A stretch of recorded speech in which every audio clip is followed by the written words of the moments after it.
So let's turn then to the issue of how this actually affects the climate, because the carbon chemistry turns out to be so important not only to the past but also to the future.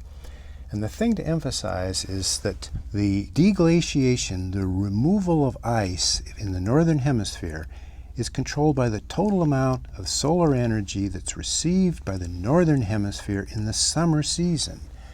It turns out that the northern hemisphere and the ice structures there are by far the most sensitive. The Antarctic, which has a massive amount of ice, turns out to be less sensitive to the details of what we will now describe as variations in the Earth's orbit.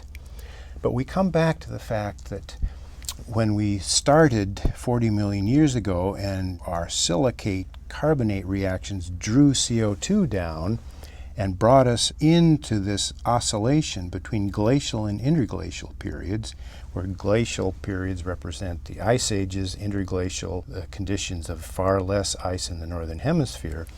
It's this oscillation that is controlled by the Earth's orbit, as I'll describe in just a moment. But as we enter a domain greater than about 350 parts per million of CO2, CO2 takes over complete control. That is, the subtle variations in orbit of the Earth are swamped by the powerful trapping of infrared radiation through the release of CO2. So we have a domain of CO2 control starting 40 million years ago and coming down to about 2 million years ago, and now we're re-entering that domain in which the climate is controlled not by the orbital parameters of the Earth, but rather by trapping of infrared radiation by CO2. So let's look at the key features here. The first feature we want to look at in the control of climate by the Earth's orbit is the eccentricity. And the eccentricity of the Earth's orbit refers to the relationship between a circular orbit and an elliptical orbit. And it turns out that the Earth, as it transitions back and forth, moves from a circular to a highly elliptical orbit on the timescale of 100,000 years. The next feature that we need to look at is the obliquity. That's the tilt of the Earth. And that tilt varies back and forth between about 22.5 degrees and 24.5 degrees.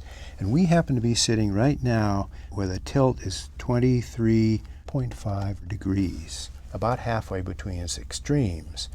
And finally, we have the precession of that axis of spin of the Earth, and precession is the wobbling, and you can see this when you spin a top. It'll spin with no wobble, and as it slows down, it begins to wobble, and the axis of rotation of that top then begins to wander.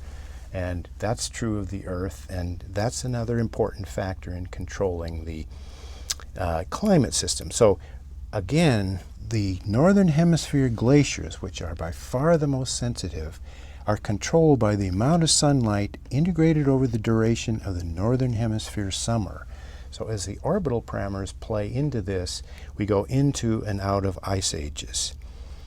And finally, we want to emphasize again that the effect of the orbital parameters on climate are profoundly suppressed at increasing CO2 concentrations.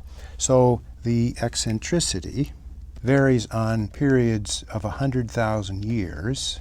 The tilt varies with a time scale of 40,000 years. And the precession varies on a period of 26,000 years. So these three elements in the Earth's orbit play together to carry us in and out of ice ages, and the last ice age ended just about 11,000 years ago.